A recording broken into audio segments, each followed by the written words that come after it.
What is up, guys? Welcome back to yet another Patrick Kane Watch live stream, part three. We are joined by Statboy Steven. Happy 5-year anniversary to the Ryan McDonough JT Miller trade. I beat Steven to it because I know he was going to mention it, so I had to mention it. But we got a lot to talk about. It is going to be about you people in chat today. We're going to answer all your questions and everything and talk Patrick Kane pretty much all day. And then there's a game tonight against the Kings. The waiver wire kicks in a few minutes. And then we, of course, have to wait the fate of Ryan Lindgren to see what's going on. But, Steven, how are you doing today? Yeah, doing well, except for you stealing my line. Look, it's the Kane watch is definitely on now. Kravtsov traded to Vancouver yesterday. Lecision put on waivers yesterday. So in about 25 minutes, we'll find out if he was claimed or if they send him to Hartford. And then, with the daily cap accrual, they should have enough cap space to make the trade on Wednesday. Yep, as long as Lindgren doesn't hit LTIR. Otherwise, this thing could go down as soon as today. So that's what we have to wait on. And it looked like a pretty bad injury. So I'm really interested to see what's going to happen with Ryan Lindgren. I really don't know. It looked like it could be that type of injury that could be the remainder of the regular season. Yeah. Look, and if Lindgren goes on LTIR, LTIR is at least 10 games or 24 days, whichever comes first. So if he's going to be out for 3 weeks or more, then putting him on LTIR definitely makes sense for the Rangers. They could then even trade for another defenseman. And they could do what the Blackhawks did in 2015 with Kane, what the Tampa Bay Lightning did, I think, in 2020 with Kucherov. Yep. Where you keep Lindgren on LTIR until the playoffs come around, because there's no salary cap in the playoffs. And if you can get a defenseman in the meantime, maybe a guy like Justin Braun, and you can like limp your way into the postseason, it's still better than relying on Lindgren to be back as soon as he's as soon as he feels good. It give you a little bit more flexibility. So we'll see what Drury does. The Rangers have never been a team that really takes advantage of the LTIR regulations. So I wouldn't say it's likely, but hey, you never know. The whole 75% retention thing wasn't really common until a couple of years ago, and now we see it all the time. So looks like general managers are figuring out ways around the CBA. Yeah, so hopefully, I should say hopefully, because the team would sorely miss Ryan Lindgren. But I was mentioning this on yesterday's stream that I think it's beneficial for the Rangers and Lindgren himself to end up going on LTIR, because if you put Lindgren on LTIR, then you're riding into the playoffs with a healthy Ryan Lindgren, which would be key, because we saw last year he was injured pretty much the entire postseason, and it had clearly an effect on his game. So I think that would be important to keep him protected and keep him safe for the playoffs. Yeah, no, that's a good point, and you give him a little bit more time to recover and be fully fit then. And yeah, for the Rangers, if they do go this route, who's going to be the guy that they target in a trade before the deadline? Could it be Justin Braun coming back? Could we see two players returning, like in two players arriving in New York in back-to-back deadlines? That would be unheard of. I actually did some research on this about 2 weeks ago, or a week ago, 2 weeks ago, when we traded for Tyler Mott. Only one player ever has been acquired by the Rangers twice in a shorter span than Tyler Mott. So it's pretty rare for this to happen. If the Rangers go after Braun and do it twice in 1 year, then that's gonna be a fun little thing to mention. Yeah, 100%. There's also Luke Shen that's in the market still. There's other defensemen out there that they could target. But I think that just with the familiarity of Justin Braun, it would make the most sense for them to go after him. So we'll have to wait and see if they do that. Vince was saying on Twitter that they might not go after a defenseman, even after getting Patrick Kane, which I found weird, because if Lindgren misses significant time, you would think they would get someone to slot in the lineup, because Harper has just not been cutting it. Yeah. So the thing is, you're going after a defenseman then who is going to sit in the playoffs when Lindgren's back, right? You're not going to go after a guy like Gavrikov of the Columbus Blue Jackets because that makes no sense. So what kind of player would you target? Maybe they're just comfortable going with Hayek for a couple of games, or Yeah. or or maybe if I assume he's involved in the Patrick Kane trade, Zach Jones, but if he isn't, maybe him or maybe Matthew Robertson gets an opportunity. You know, they have some defensemen still in Hartford that they could call up in case they put Lindgren on LTIR. It's not that they have to trade for a defenseman, but it opens up possibilities. Yeah, I'd imagine Hayek's the first call up before Zach Jones. People are mentioning Robertson in the chat. I don't know if he's ahead on the depth chart of Jones, nevertheless Hayek. So I'm not too sure if that's realistic. Plus, they're not going to want to play a guy and feed, especially come playoff time if they need to. God forbid Lindgren's injury is really significant. I don't think they're going to feed Robertson to the Wolves there in the playoffs. So I'd imagine, I like you said, I think Jones is part of the deal, which it was interesting that he wasn't scratched from Hartford's lineup yesterday. So I don't know Yeah, what the return could be if Zach Jones isn't in the deal. I have zero clue at this point. yeah. Look, I assume Lindgren will be back in time for the playoffs. If it is a separated shoulder, it could be a 6 week thing.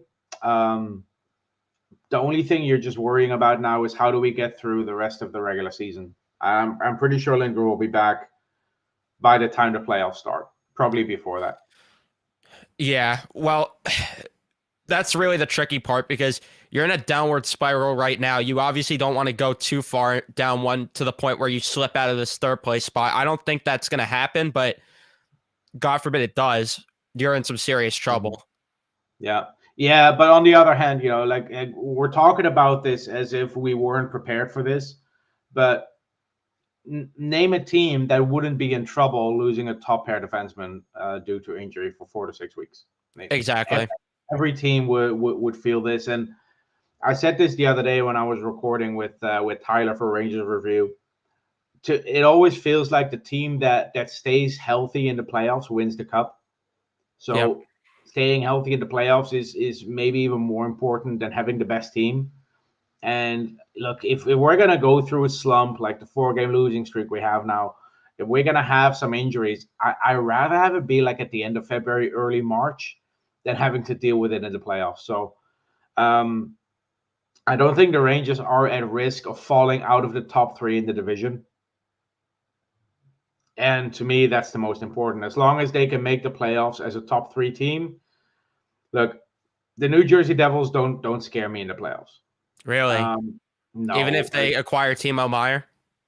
they're a team that's built for the regular season. You know, I'm not saying that they cannot beat us. It's just that I'm not going into that series thinking that that we're not the favorites. Even though they would have home ice advantage the way it looks now, I still think that the Rangers for the playoffs are a better team than the Devils. Interesting when you put it that way, because I always figured, because I was mentioning this a couple weeks ago, I think Carolina might be the better matchup for the Rangers, just given what we've seen as of lately. I know Mhm. regular season isn't everything, but you have familiarity with the Canes in the playoffs at the very least. So I figured that would be the better matchup. So if they do fall to a wild card spot and they have to play Carolina, I suppose it wouldn't be the end all be all. No, look, in Carolina, we beat them a year ago, and I think Carolina a year ago was better than they are now. I Agreed. still think they missed Trocheck.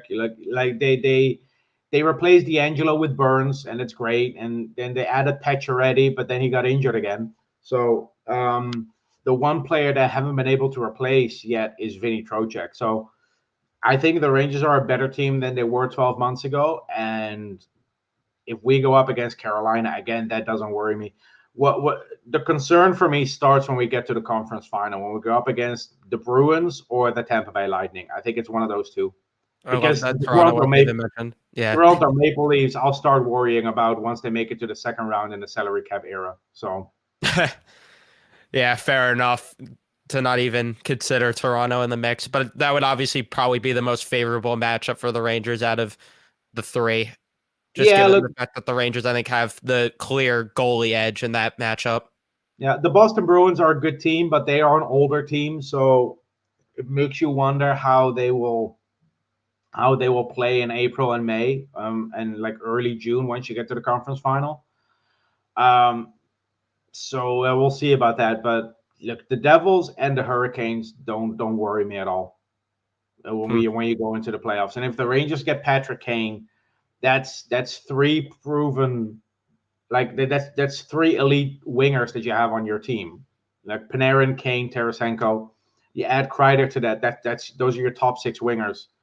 Um, and it's if we acquire Kane, assuming we don't give up Goudreau, the Rangers will have three players on the team with a Stanley Cup ring for the first time since 2016, 2015, 2016.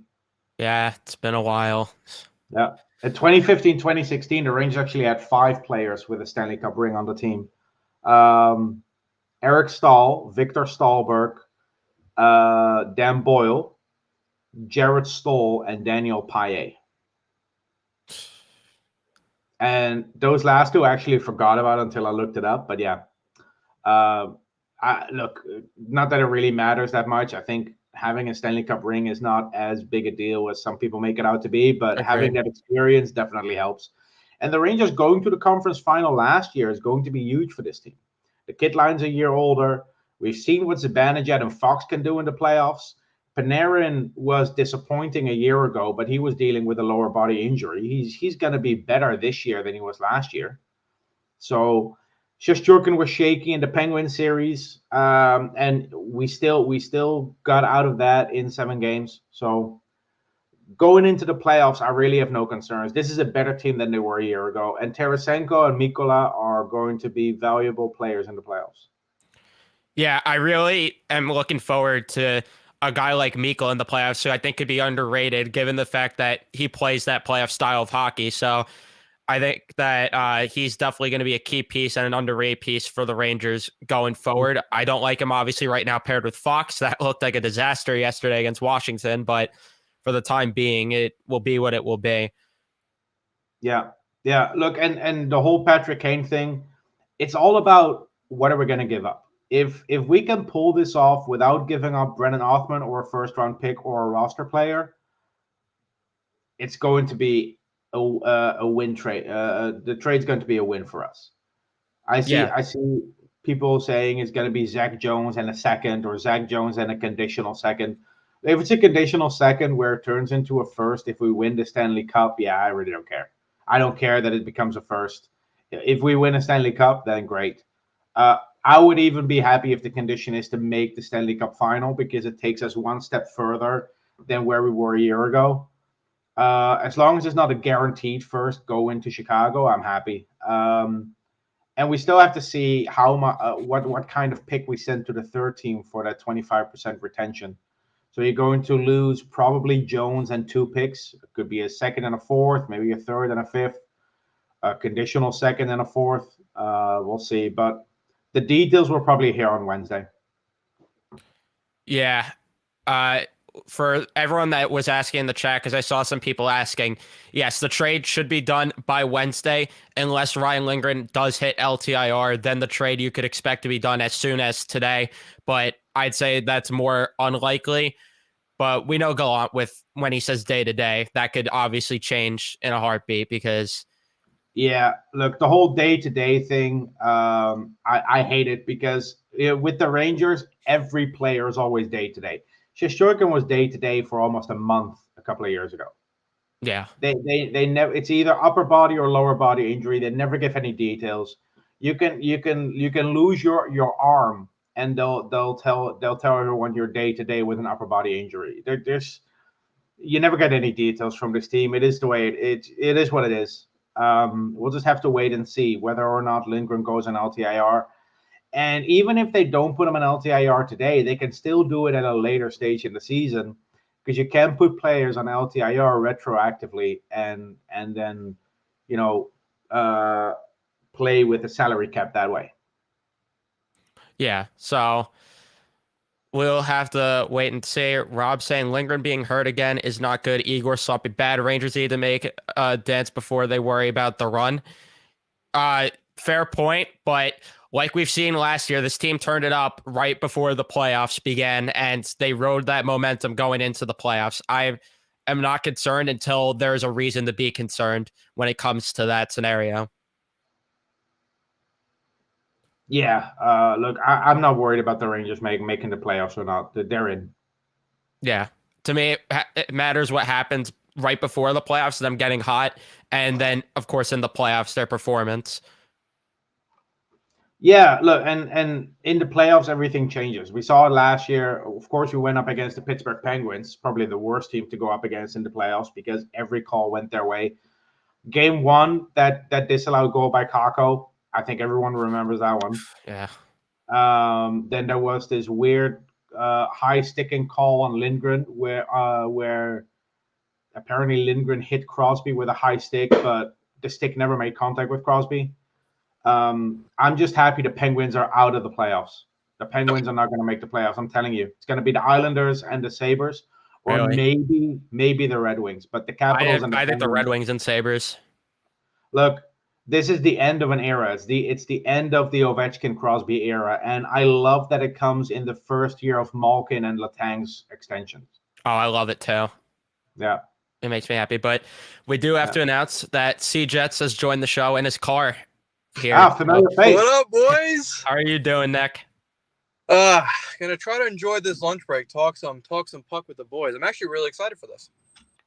For sure. So we were just discussing about the Kane trade, of course, because, you know, how could you not right now and everything. Mm-hmm. What do you think the return is going to look like? Dude, all right, so I'm caught between it being potentially our other first round pick this year, which would, I'm not gonna lie to you, really upset me, or a second round pick and a prospect like a Zach Jones, or maybe the Rangers really have a stranglehold on Chicago and we could see something along the lines of a third round pick and a prospect instead of a second. But man, I mean, what else can we do aside from speculate right now? It's just a guessing game. Yeah, which is what's the most infuriating part about all of this is it's all just a guessing game completely.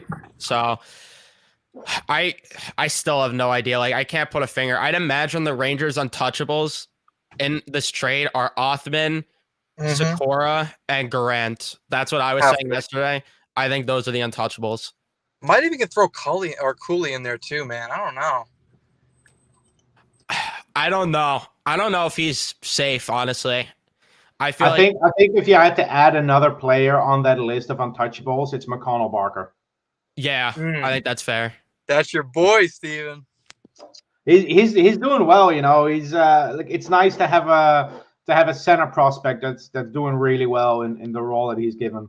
But look, the Rangers have other assets too. You know, maybe they want to include Brett Berard in the trade. Brett Berard is a type of player that maybe Chicago goes after. You know, they have experience with smaller players. Kane is only 5'11". Alex DeBrincat is one of the smallest players to ever play for the Blackhawks, and he was a huge success there. Of course, Panarin. I'm not saying Berard is on that level, but I don't think the Chicago Blackhawks have a problem taking on a smaller player in the trade. I agree with that. I think that there's definitely a chance that Berard could be in the deal. I completely blanked on his name, even like just for all the prospects that they have to give up. I completely blanked on him and forgot that he was even in the pipeline. So that's definitely a name to keep an eye on. Rob, thank you for the $20 dono. I appreciate it. Keep up the good work. Respect your hustle. I appreciate that, Rob. Really do. But I'm going to put the link in chat as well. Maybe we'll rock some calls if anyone wants to call in just to see what some people have to say. But I can't wait for this thing to be done and over with. Cannot wait. And yeah, if Chicago fans are still holding out hope for guys like Kakko or Lafreniere to be in the deal, they just haven't been paying attention. That it's just that simple. Need a reality check. Speaking of the 5-year anniversary of the McDonough trade, remember when Ranger fans thought we were getting Sergachev and Cirelli and Braden Point?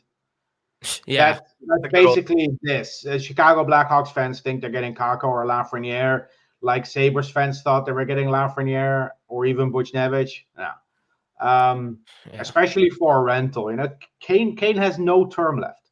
and he has a no move clause, and he's only waiving it for one team, and they already send him home. He's not even on the team anymore. I know that value sinks, man, like the Titanic. Yeah. That it's just ridiculous to me that some of these fans, like, if you just look at previous trades that have happened in the NHL and just use your brain, you would be able to realize what the trade package would look like. It just boggles my mind. It's going to be closer to an Eric Stahl trade return than anything else. That's what I've been saying, but no one wants to hear it. Yeah. Back in 2016, the Rangers gave up 2 second-round picks and Alexi Sarala, who probably played like 10 games in the NHL. I don't even know how many, but it's not that many. Eric Stahl was a rental. Eric Stahl had a no move clause, and he would only waive for the Rangers, and that's the return that they gave up. Yeah, it's not going to be much at all. I think it's ridiculous that people are even talking as if it's going to be. But we do have some callers on the line. We got David calling in. David, what's going on? How are you doing? I'm good. I'm trying to get this one not in the echo. I can't really understand what you were saying. Your mic kind of... Can you hear me now? Yeah, I can hear you better. Oh, good. Yeah, no, thanks for all you do there. I'm not optimistic about the team, even if they get Kane. Why is that? Because I don't think they play the kind of style that is going to win in the playoffs. I think they got bullied yesterday. And I don't know. They coast around. I think they got too many guys that make too much money that, are not producing. I would love, as I've been watching this team since 70, 71, right? And I would love for them to get rid of guys like Kreider. I'd love for them to get rid of, they need some more energy. They need some guys who can do more things. They to me, they have a lot of guys that do the same kind of thing. And, they don't have enough gritters, grinders, guys that are going to get in the corner and get the puck. They've got, like I say, I think they've got a lot. I think that they tend to have a team that's a little bit skill oriented, not grit oriented. And I know you need a lot of both, but I'd love for them to get bigger and a little bit tougher. I don't know what Kane does. I think Kane's obviously an upgrade over who they have on the second line, BC. I think BC's actually played pretty well this year. But I think that he's, obviously an upgrade skills-wise. Who's going to get him the puck? Panarin disappears. Not Panarin. Mika disappears at times. Kreider disappears at times. I haven't seen anything from Tarasenko. So, we've got a lot of names. And, I'm just not optimistic. Well, let me ask you this, David. Last year, they went on a run to the Eastern Conference Finals with a fairly similar roster. You subtract Ryan Reeves, you subtract Frank Vetrano, Andrew Kopp, Justin Braun, all those guys, and you turn those assets into Vladimir Tarasenko. You turn it into Patrick Kane. You turn it into Nico Mikkola. You're telling me with those upgrades, you think that they're not going to go on a similar run? I think they were lucky last year, to be honest with you. I think they wouldn't beat Pittsburgh if Crosby doesn't get hurt. And listen, Igor was playing as good a goalie as you'll probably ever see in the rest of our lives together. But all things came together last year, and they still really weren't close to winning a cup. They weren't going to beat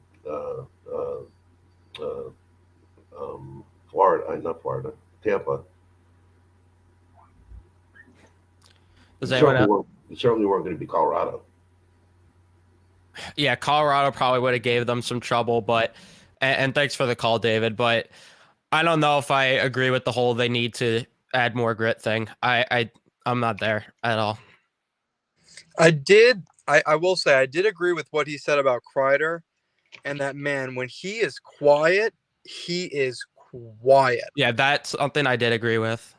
Like that was I have to agree 100,000% with what Dave said there, because It is weird. We kind of have seen a bit of an identity change for Kreider, in that when he first came into the NHL in that playoff run against Ottawa and that whole playoff series, and even his first few years of his career, he was very physical in that he was throwing big body checks. He wasn't getting pushed around. Whereas now, I don't want to say he's playing a skill game, because I don't think he's playing a skill game. He's just he's not nearly as aggressive as he once was. I don't know. Maybe I'm an outlier in saying that, but what do you guys think about that?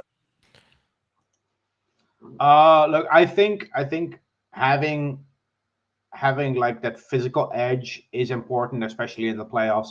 My issue is that, especially over the last 10 years, when the Rangers went after guys that brought that aspect to the game, those were always players that didn't bring anything else.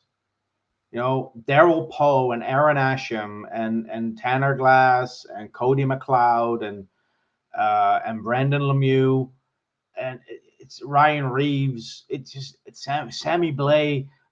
They never brought anything else, and I'd be happy to add players to the team that bring a physical edge on top of contributing and helping the team win. 100%.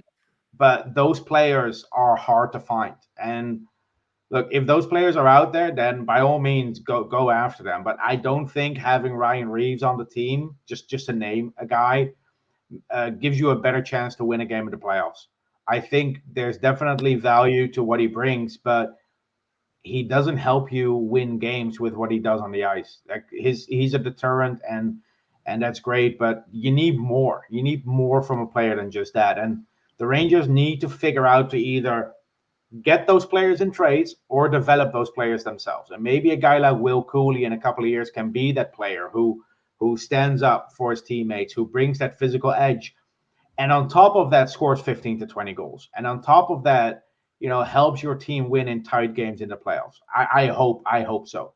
And maybe Offman can bring that edge too, because that's the way he plays in juniors. And Jaroslav Chmelars, the Czech prospect that is currently playing in college for Providence, those are players that are bringing that on top of the production. And you need both from a player to actually have that player help you. Like when the Colorado Avalanche went after Arturi Lekkonen, that was a great move for them, because Lekkonen is a complete player. He brings both those elements. Yeah, I 100% agree with everything that you said, that if you can find those players, it's great, but it's hard to find them. It's completely hard. And also for an update, yes, Jake Lecision did clear waivers like you guys are mentioning in chat. So that comes to the surprise of no one. I can't believe someone doesn't want Jake Lecision out there. It's crazy to believe it, isn't it? But yeah, look, not to sound like an asshole, but Jake Lecision, the best thing about him is the fact that his dad was an NHLer. Yeah. He doesn't bring anything to the team. Look, maybe if he develops in the AHL for a couple more years, he can actually be useful. But for what he is right now, he didn't help the team win. And there was nothing about his game that made us a better team. So yeah, 100%. But we got Tony calling in. Tony, what's going on? How are you doing today? What's up, boys? I called in last night too, talking about the same stuff that we're talking about now. Steven, big fan of yours. Been watching you for years, man. Really appreciate following you on Twitter and everything like that. Happy you're on the show. So listen, not why I called in, but this guy that just called before me is what pisses me off about this fan base. It's the same for every single team. We all grind out the season, put yourself in a position to get into the playoffs, and then whoever's hot during that tournament is going to win the Stanley Cup. So saying that this team is not made for a run is ridiculous, especially saying it now. Saying that this team can't do it is silly, especially if we add Patrick Kane. It's ridiculous. We are the most emotional fan base that I've ever seen in any sport, where we just ripped off a sick, crazy 6-week run, or 4 to 6 week run, where we did everything right, won game on top of game, and then we lose 3 in a row, and the whole world is exploding. So that just annoys me. The reason why I was calling is because I wanted to throw this out there, and it was funny because you were talking about how Vince is starting to annoy you, and he put something out today on Twitter saying, "Hey, don't get excited about Lindy going on LTIR because it'll make it almost impossible to bring him back this season if they don't clear the space without him going on LTIR. Does that make sense what I just said? Yes. Okay. So you comment on that. Just let me know where I stand, and I'll let you guys go do your thing. All right. Thank you for calling in, Tony. We got appreciate it. it. Have a good one. Yep. All right. Who wants to start with that one? Yeah, so the whole Lindgren on LTIR thing, yeah, look, I understand what Vince is saying, and it is true. It does make it difficult to activate him if you're going to fill the team with players that are taking up that cap space, so to speak. I know it's not cap space, but that's easiest way to describe it. Look, if Lindgren's out, and I said this earlier, if Lindgren's out for 4 to 6 weeks with a separated shoulder, then putting him on LTIR is the best thing to do. It allows you to call up a player, and look, worst case scenario, you have Lindgren sit out an extra week or so until the playoffs start. And the Blackhawks did this with Patrick Kane in 2015. The Tampa Bay Lightning did it with Kucherov. The Vegas Golden Knights, I think, did it with Mark Stone recently. It's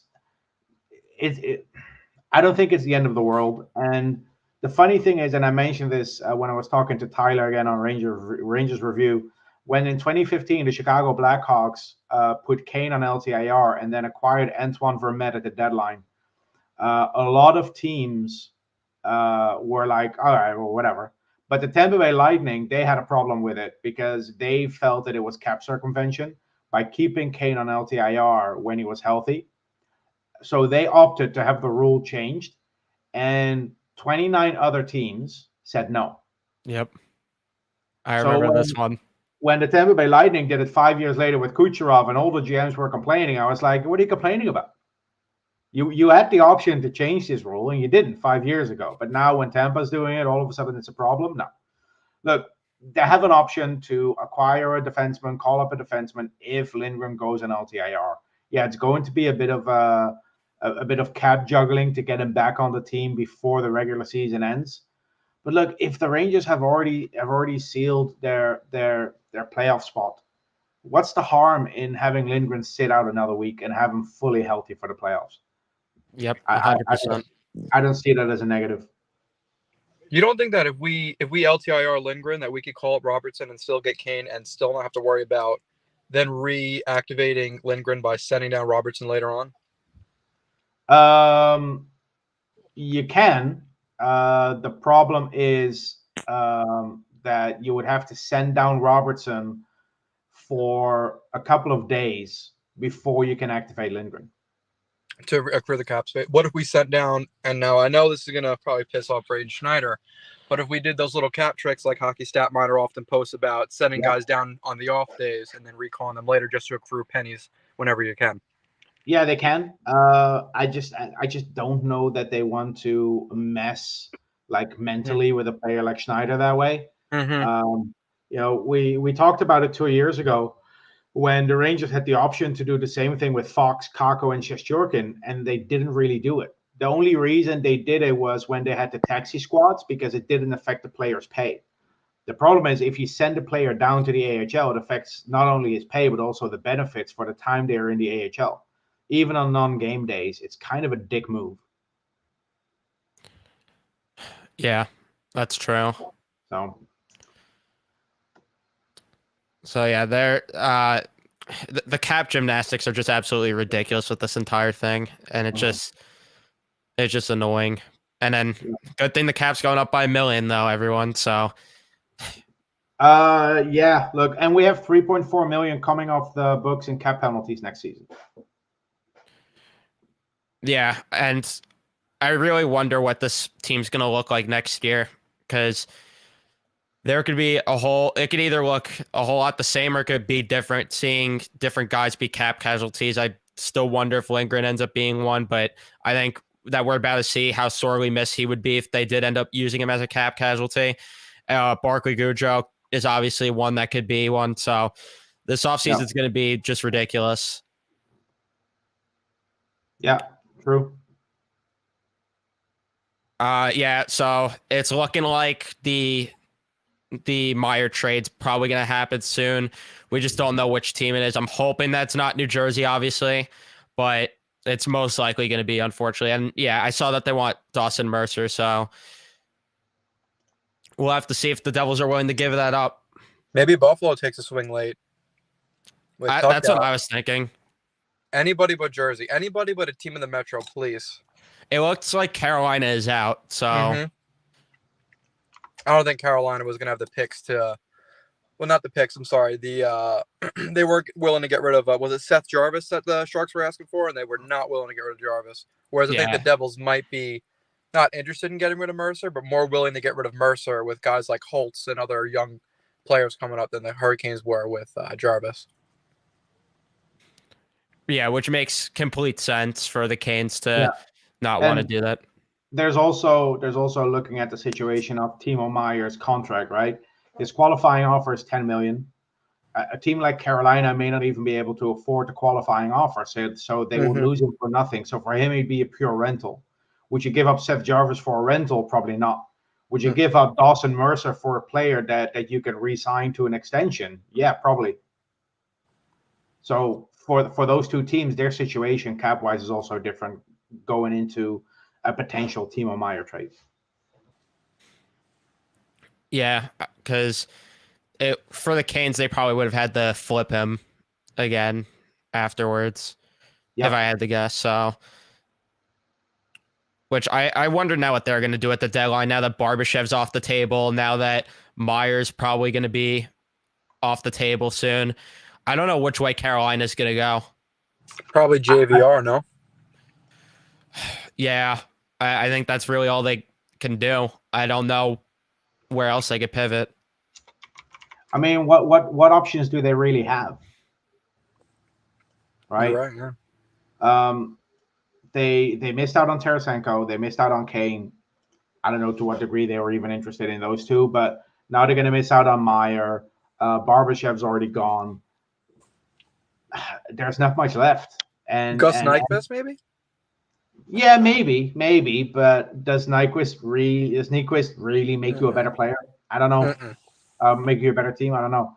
I don't know if he's the guy that puts them over the top. Like their top six needs some needs like a quality injection. Gustav Nyquist is not going to give them that. If you're looking for a bottom six winger, then go for him. But the reason they want to go after Meyer is because he would make them a better team throughout the lineup. You know, he'd slot into their top six. He'd push a player down to the third line, and subsequently a third line player down to the fourth line. That's the type of move that the Rangers made with Tarasenko, that they're going to make now with Kane. You know, because everyone talks about, okay, so we're replacing VZ with Kane. Well, not really. We're replacing Jake Leschyshyn with Patrick Kane. Yeah. Which Decent is upgrade stupid to think about. Because Jake Leschyshyn comes out of the lineup and Patrick Kane comes into the lineup. That's the upgrade. And of course, VZ comes off the second line, but he goes onto the fourth line. It trickles down.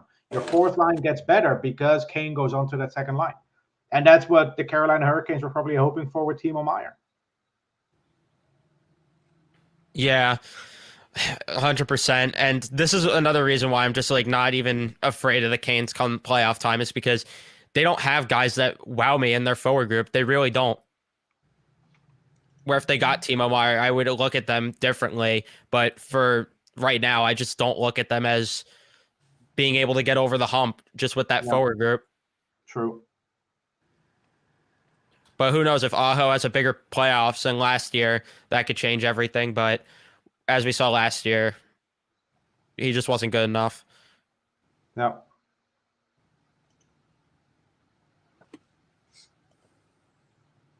Let's see if we got any good questions in chat here to touch on.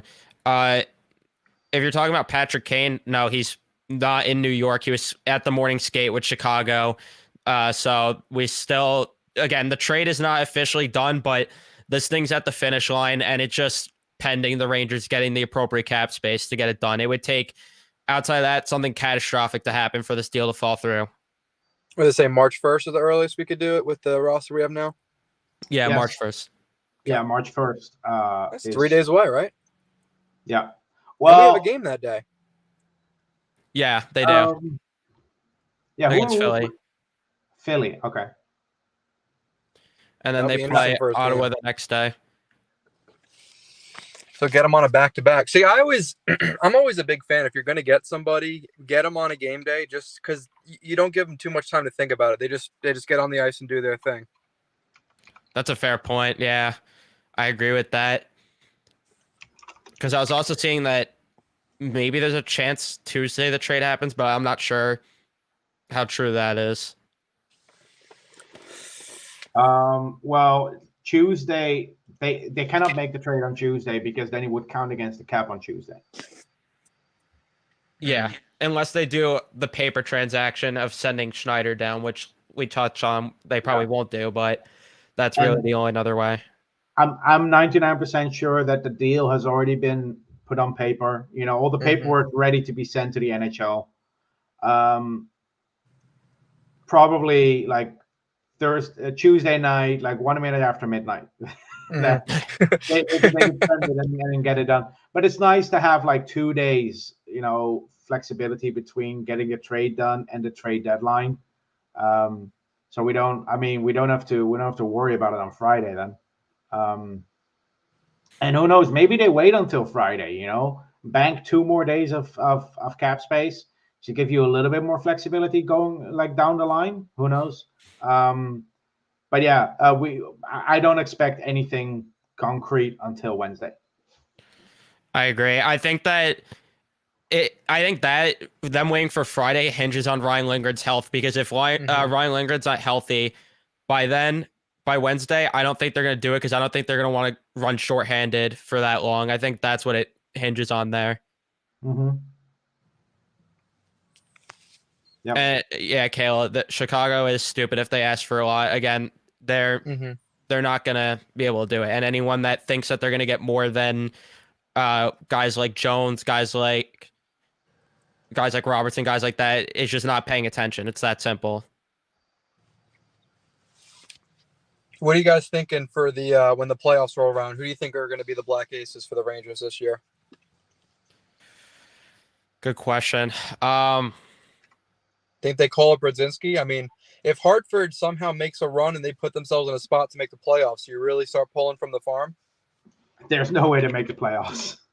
I know they're having a real tough go of it. I know. No. Cooley is definitely going to come up. Brodzinski, Robertson, Carpenter, Hayek. And then Domingue is the third goalie. I think Domingue. Because in the playoffs, there's no roster size. There's no roster limit. There's no salary cap. You can just recall all of them. Right now, let's look at the Atlantic Division in the AHL. Yeah. Right now, the Hartford Wolfpack are 6th in their division. Oof. Oh, that team will never figure it out, man. Yeah.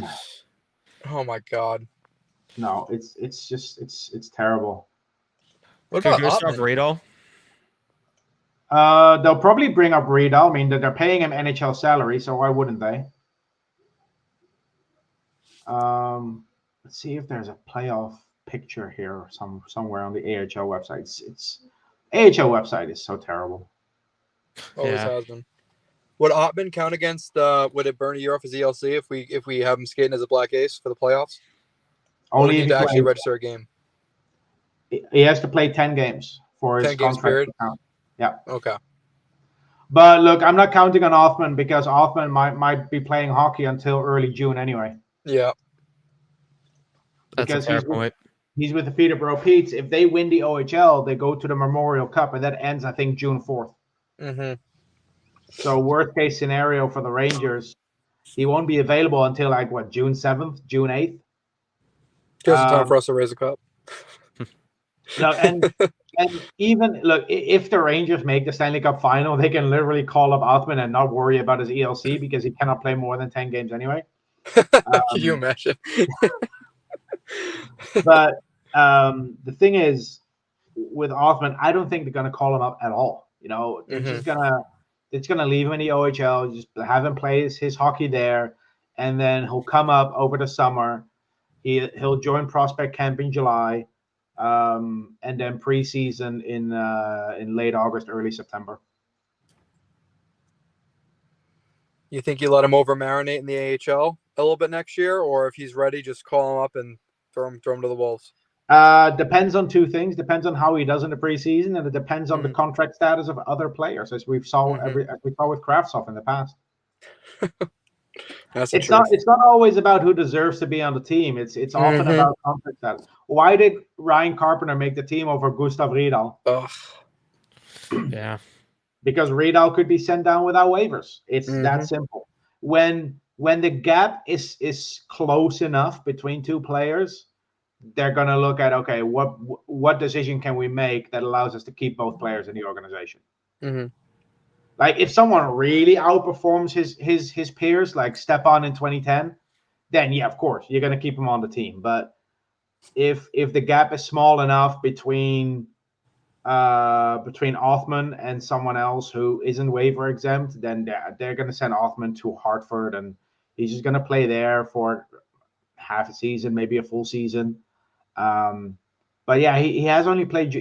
Of course, he played pro hockey in Switzerland, but other than that, he only played junior hockey. So we see it with Cooley now. You know, it is a big step. It is a big jump. Cooley's doing really well in Hartford. Unfortunately, he's the only one.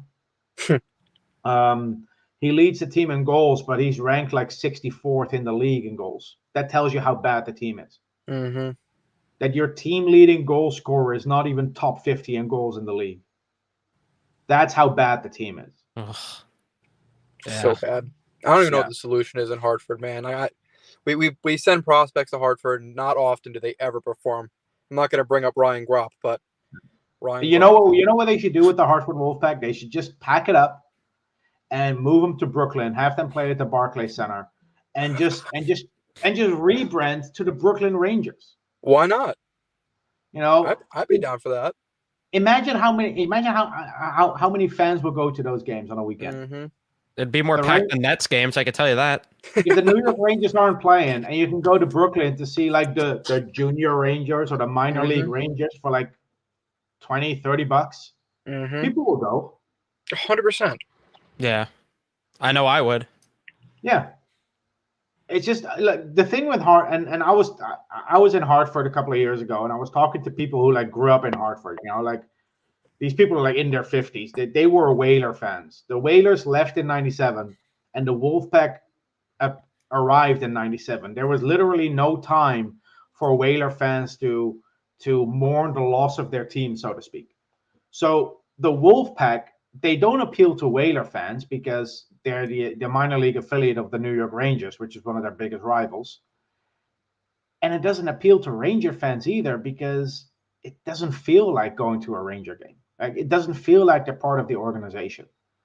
And I said this in a podcast years ago. I feel like the teams that have an identity that matches their NHL team in general do really well. Like the Lehigh Valley Phantoms, the Syracuse Crunch. They may be like the Syracuse Crunch are miles away, like hundreds of miles away, thousands of miles away even, maybe, from the Tampa Bay Lightning. But I remember when Kucherov was interviewed in 2015 or 2016, and they asked him, what was the biggest change coming from the AHL to the NHL? And he said, it just feels the same because everything is the same. It has the same vibe. And then going from the Rangers to the Wolfpack, they have nothing in common. You know, not even the jersey colors are the same. And I know it's something small, but I think mentally that definitely plays a part in it. And there's just no connection like between Ranger fans and the Hartford Wolfpack. And yeah, Hartford, man, I was there for a day. The only thing to do there is a hockey game. There's nothing else to do there. It's in the middle of nowhere. It has nothing. The only good thing about that arena is that it has a walkway to the hotel next door. So if you stay at the hotel, you don't have to go outside. That's the only positive I can think of that arena. They don't even open the curtains on the upper bowl because they never sell tickets there. Yeah, and you wonder why players get so offended when they get sent down and why it takes a toll on them. Yeah, look, there. I'm not gonna get into this whole conversation, but the list of players who wanted out of the Rangers organization while they were in Hartford is long. Yeah. I don't know. I don't know what it is down in Hartford, but clearly it's not working. Good old Robin Kovacs. Yeah, and Sean Day, Sean Day. and Sean Day, who terminated his entry level contract to get out of this organization instead of just asking to be loaned to another team. That one always confused me the most because he had to pay back a signing bonus because he terminated his contract. It really makes you wonder, man. I know I posed a tweet yesterday. It was I'm not gonna read off the whole thing, but if you were gonna pass blame onto one entity and one entity only of the Rangers organization, you have to pick one. Is it the developmental staff or the scouting staff that our prospects just seem to do so poorly sometimes? If you had to pick one. Sorry, can you repeat that? So if you had to make an indictment, right? If you had to assess blame to one part and one part only, or maybe give one part more blame than the other, the reason that Rangers' top picks do not seem to work out, specifically first rounders, is it a blame on the developmental side or the players we're drafting, so the scouting staff? If you had to pick one. I think it's neither. I think it's the way they are treated by the organization. Okay. And I've heard from people in the organization that the main complaint is that they treat players like assets, not like human beings. That'll do it. Yep. And maybe 20, 30 years ago, you could get away with that because it was a different time. But in 2023, you cannot have the same approach that you had 20, 30 years ago. Times change. This is a different generation. Whatever they're doing, it's not working. The Red Wings don't seem to have this problem. The Tampa Bay Lightning don't seem to have this problem. The Carolina Hurricanes don't seem to have this problem. Whatever it is, they have to figure it out. Yeah. Not wrong. And it seems like this has been a problem long enough that it's just like, how do you address it at this point? So if you would ask me, had the Rangers drafted Trevor Zegras instead of Capo Caco, would he has been as good as he is now in Anaheim? I'm probably leaning towards no more than I lean towards yes. I agree with that. I don't think any of them would have been anything with the Rangers. It's a shame, but it's true. And I think what we see with guys like Kako and Lafreniere is that the Rangers just have a different philosophy. Other teams allow young players to play their own game, and then the other aspects come later. A guy like Tim Stützle is allowed to play his own game, establish himself in the league, and then he'll work on his defensive side. Whereas the Rangers seem to do the opposite. They are really pushing these players to be defensively responsible first, and then focus on what you're already good at. And that can be frustrating as Ranger fans because you don't get those early returns that you want out of a top pick. Mm-hmm. But the Vancouver Canucks did the same thing with the Sedin twins, and look at how they turned out. So it's not necessarily a recipe for disaster. It's just that we need to be more patient with guys like Kako and Lafreniere. My concern is how they deal with players who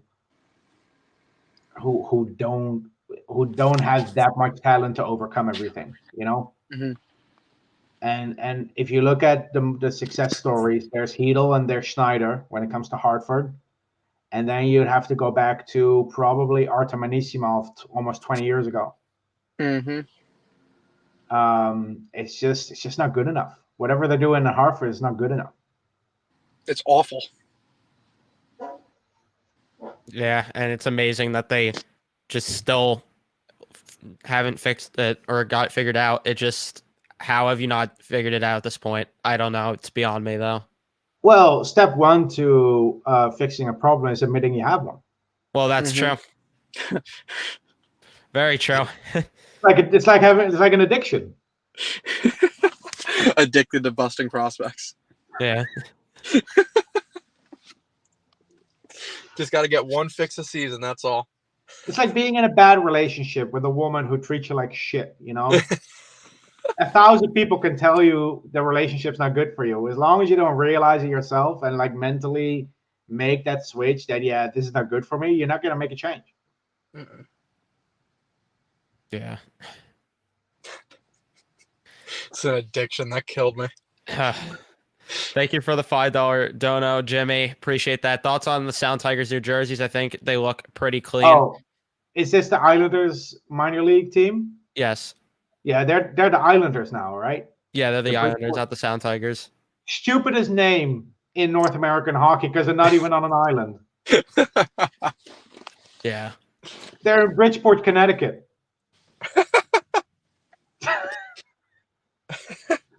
Sorry, that makes no sense to me at all. This is Oh, God. interesting. The Rangers have called up Ryan Carpenter. Huh. That's puzzling, isn't it?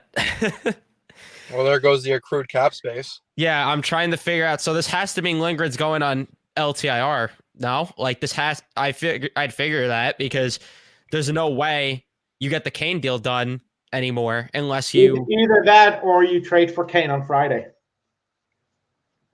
Oh, you're telling me I gotta wait till Friday now? I'm not getting sleep, man. And why Carpenter instead of like a Brzezinski or someone that's actually going to do something? That's a whole because different. Carpenter played for Gallant in Vegas. It's all about connections, man. Ugh. I gotta say that no, Carpenter's been really good for the Wolfpack ever since he was sent down. He's almost a point per game player there. Mm-hmm. He's also Ryan Carpenter. He is Ryan Carpenter. Yeah. That's really confusing. Why they would call? I mean, yeah, you have to be right. It has to be a Lindgren, unless I don't know. There's no way any of the forwards that we have. I thought they would have called up Will Cooley, but with calling up Carpenter, I guess they're not comfortable playing Goudreau at center. Do you think Mott's actually hurt from yesterday? Or was it yesterday or the day before he got hurt? Or 2 days ago? That's another interesting point, actually. Huh. Because Mott took was it yesterday's game? He took like a high hit or something. It was the Red Wings game, I think. It was. Maybe it's lingering. But were you going to LTIR him? Oh my god. Lindgren's got to be hurt bad. Yeah, I couldn't even imagine anything else. That's so weird calling up Carpenter like that out of nowhere. So Lecision was sent down then? Yes, Lecision was sent down to Hartford. And Carpenter called up. Unless they're unloading another contract, maybe they are just playing the long game. Maybe they're just going to wait it out. Maybe they don't want to do 11 forwards again, and they'll take 1 or 2 games with 12 forwards against one more game with 11. Or they go really, really off the deep end and have a fourth team retain another 12.5% on Kane. Hell, maybe they're going to send Ben Harper the other way. Vince just tweeted, as a source just pointed out, per CBA rules, when a team is cap compliant, they must have 18 available skaters. So apparently the Rangers didn't have the option of playing shorthanded tonight because they had enough cap space for a recall. Yeah, it's different than the Edmonton Oilers a couple of weeks ago when Klim Kostin was out sick. The Oilers didn't have cap space to call up a replacement. And it can't be an emergency call, right? Because again, we're cap compliant. Yeah. Yeah. It can be an emergency recall if it's because of an injury, but it isn't because they send Lecision down. It's basically Lecision right. being replaced by Carpenter. Oh, that really sucks. That really Honestly, sucks. Carpenter's better than Lecision, so the Rangers are a That's better true. team today than they were yesterday. That's true. The one thing I'll say about Lecision, the only thing he's got going for him is that he's young. He's still 22, 23 years old. Yeah. That's about the only thing he's got going for him. Mm-hmm. I'm intrigued now what this means for the Kane deal. Because that just completely threw me off. Well, we're going to have to wait a couple more days. So what it was initially is if they would have demoted Lecision by today, they would have been able to trade for Kane by Friday. Well, Mhm. they traded Kravtsov. So Kravtsov comes off the books instead of Lecision. Well, Lecision also comes off the book, but is replaced with Carpenter. It still fits the timeline to trade for Kane on Friday. If that's the case, then so be it. Yeah. It also That's means weird. that we as a fan base have to wait a few more days before this all ends. Are you asking Rangers fans to be patient? I would never, because I know better.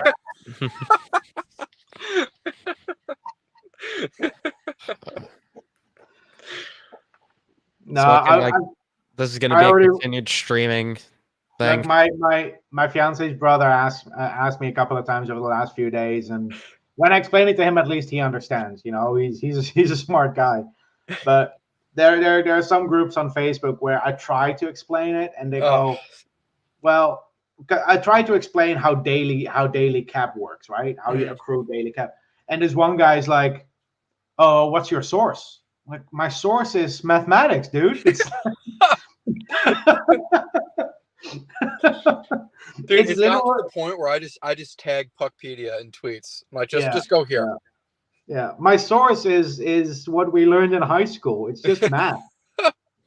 This TI-84 I have left over. I'm not. It's not like a source tells me, well, this and this. No, that you go to Cap Friendly, you look at what a cap hit is, you divide it by the number of days in the season, and that's your daily cap hit. It's really not that. No, it is complicated. I shouldn't say it's not complicated, because it is. But it's fact. It's literally it's math. We all Mhm. learned this in high school. Well, I hope No, we all did. you just have sources. Got an inside guy. Oh, what's your source? Math. Math is my source. Vince tweeted, assuming Carpenter is sent back down tomorrow, this should only delay the Kane trade by a day or two. So instead of being on pace for a Wednesday deal, they're looking at Thursday or Friday. Yeah, if they send Carpenter down tomorrow, then it can be Thursday. That's correct. Missed the Wednesday game, which honestly, man, having him on that Wednesday game, what could have been potentially a layup against Philly, especially if they were offloading more assets by then. That would have been nice. Who's our opponent after Philly? Ottawa. And then we play the Bruins on Sunday. Oh, imagine that's his first game against the Bruins. If we trade for him on Thursday, he can play against Ottawa. That's true. That's true. Oh, right. It's a back-to-back. It's a Wednesday-Thursday set. Yeah, we play at home against the Senators on Thursday, and then we play in Boston on Saturday.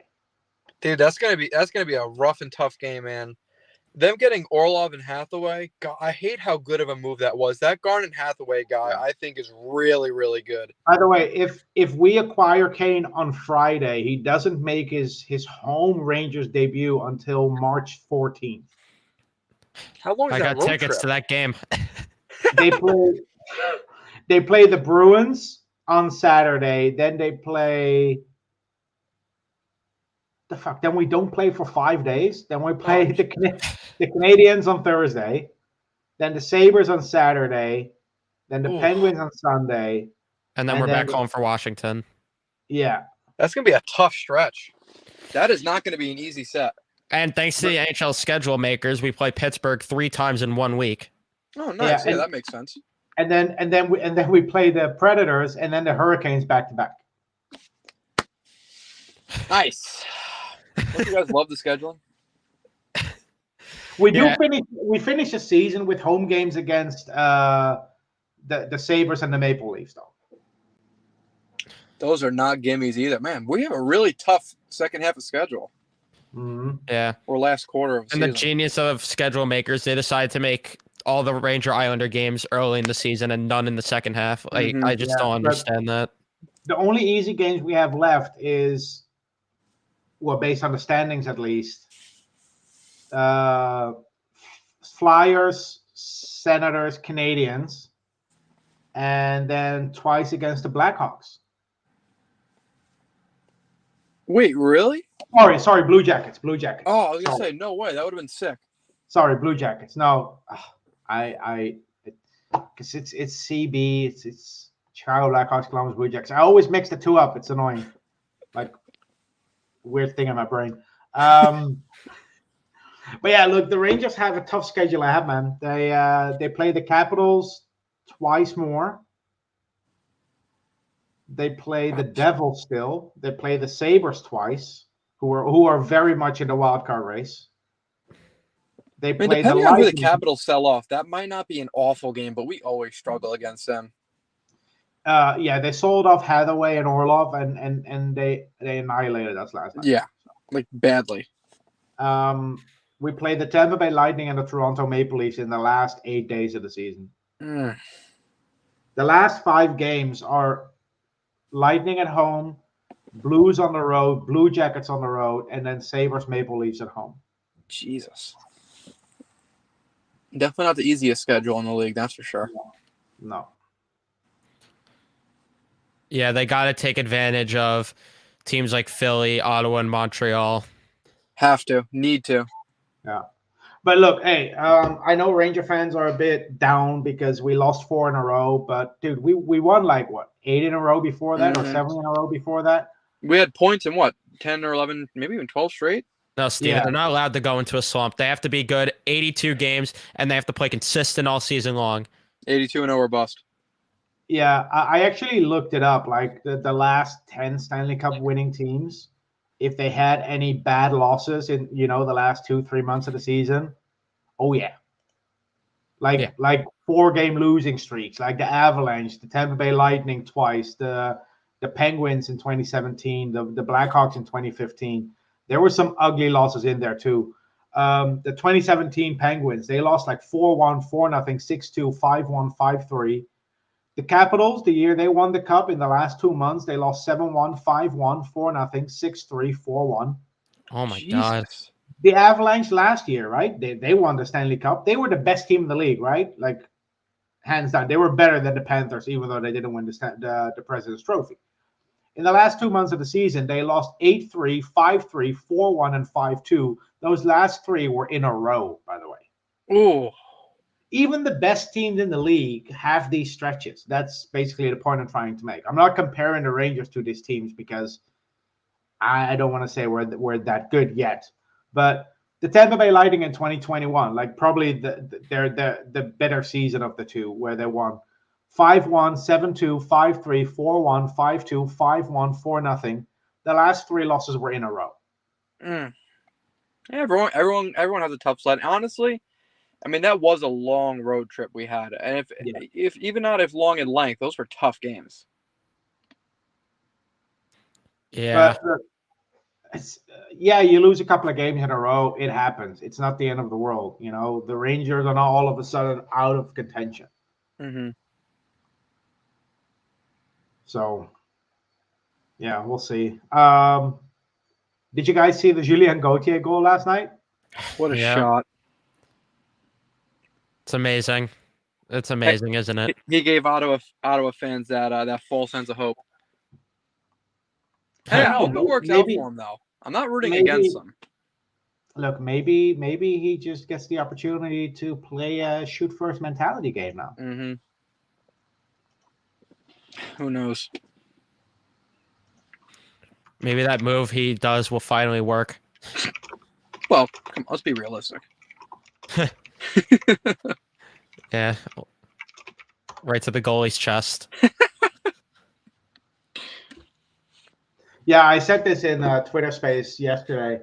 I want to ask you guys, if there is any other sport that the Rangers would excel in, like be really good at, what would it be? Because I have an answer.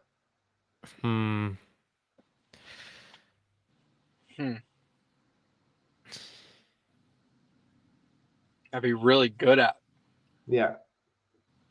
Interesting question. I'm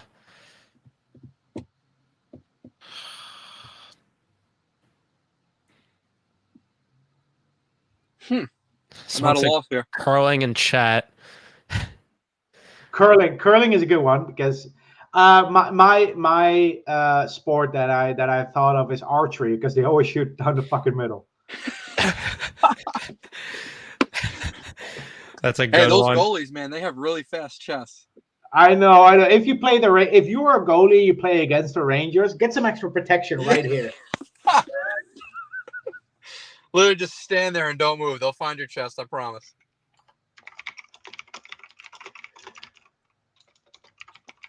Gents, I gotta hop off and go back to work here. You gotta make money or something.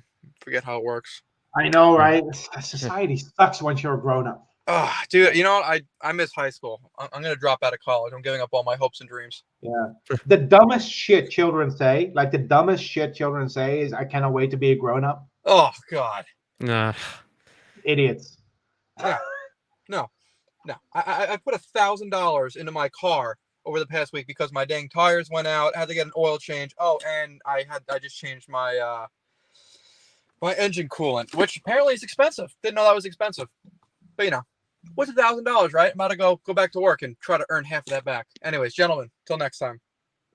Thanks for joining us, Nick. Thank you for the 99 cents dono, Jack. Appreciate it. Someone said ping pong. Some good answers in chat.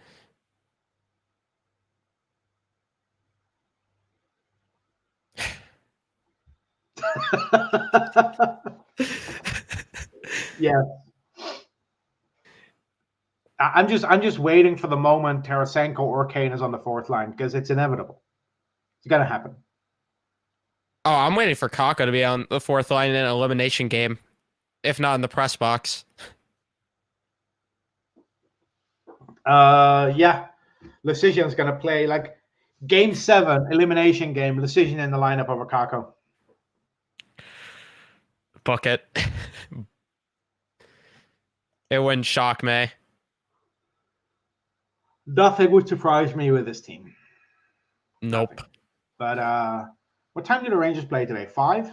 Yes. Okay. Yeah, we're playing the dreaded LA Kings. Which I can't imagine.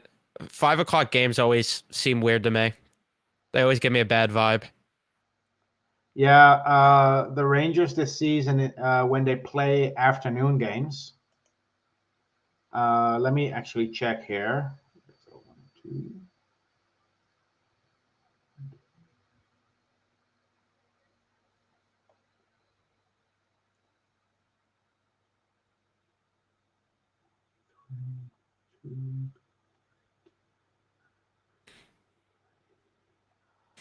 Yeah, they're 2-4-3 in the afternoon so far this season. Yeah, that doesn't surprise me. Because the first 5 o'clock game that came to my mind was the 2-1 loss against Montreal earlier in the year. Yeah, January 15th. Yeah. Yeah. Yeah, they still have 1 p.m. games in Boston and in Washington. Oh, that's great. Then they have a 4 p.m. game in Pittsburgh, a 5 p.m. game in Sunrise against the Florida Panthers, a 5 p.m. game in Buffalo, and then today against the Kings. So of the remaining 6 afternoon games, they only play 1 at home today. That sounds like 1 win to me there out of those. Yeah. Let's hope they can buck the trend, but Yeah. I don't know. Maybe it's just maybe we're misremembering certain things, but it seems like the Rangers always suck in the afternoon. Yeah, I don't know what it is about it, but and especially you go up against the Kings, right? For the Kings, this is a 2 p.m. game. yeah, Like their bodies are used to Pacific time, so it's 2 p.m. for them. So there's no excuse. yeah, 100%. With Galong and his coach, I expect Kane and Tarasenko to be healthy scratches in an elimination game. Yeah. If you want Panarin to waive his no move clause, that's how you get it done. Yeah. If that's the goal that they go after, yeah. Yeah. Okay, so here's a question for you, actually. Okay. What is your favorite event jersey in NHL history? So Stadium Series, third jerseys, Winter Classic jerseys. in NHL history, huh?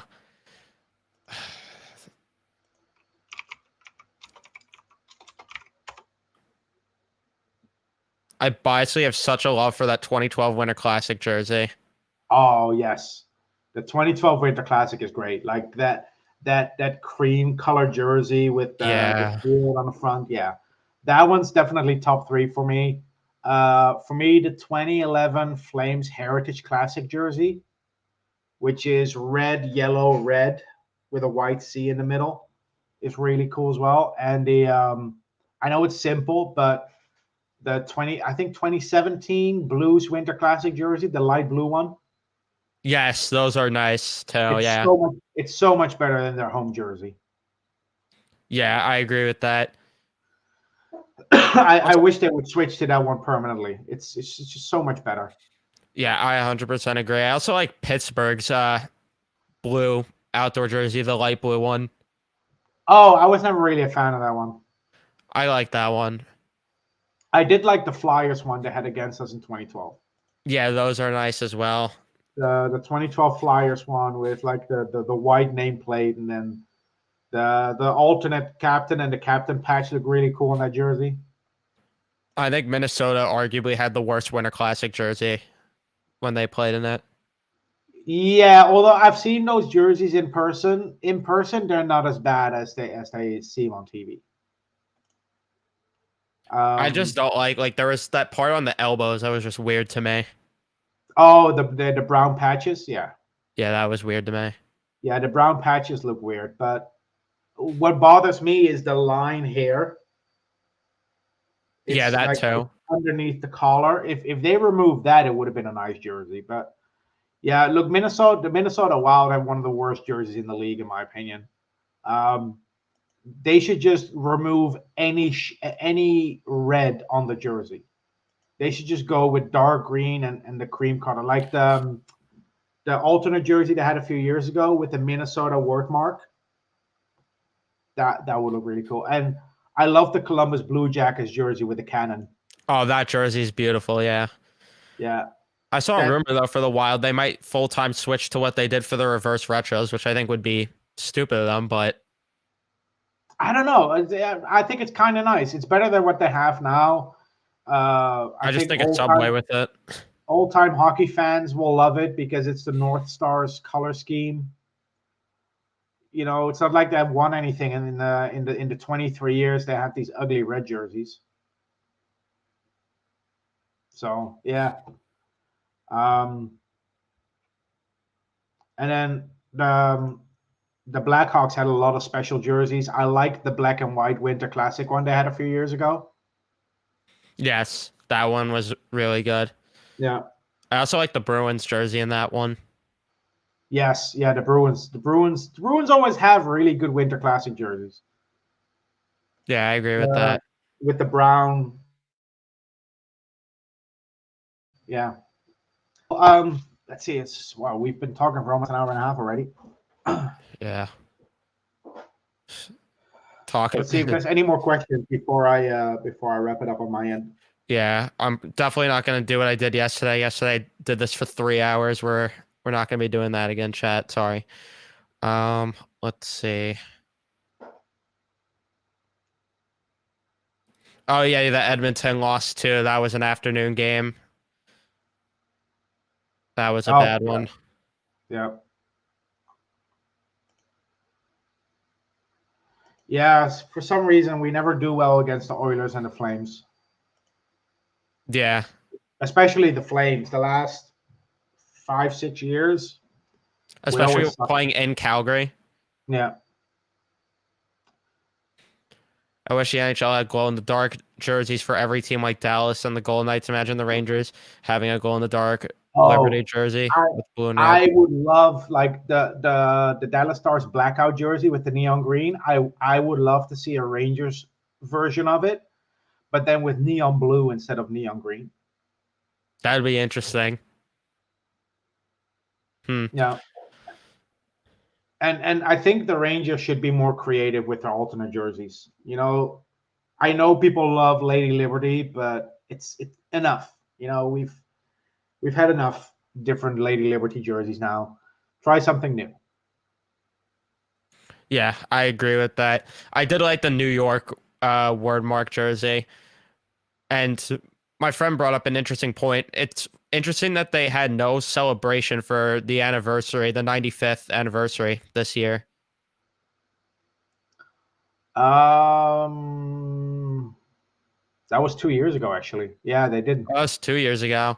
Okay, Yeah. so my friend was just wrong because So no, but they didn't do anything for the 95th anniversary, so they're gonna have to do something for the 100th. They Yeah. have to come up with a special logo.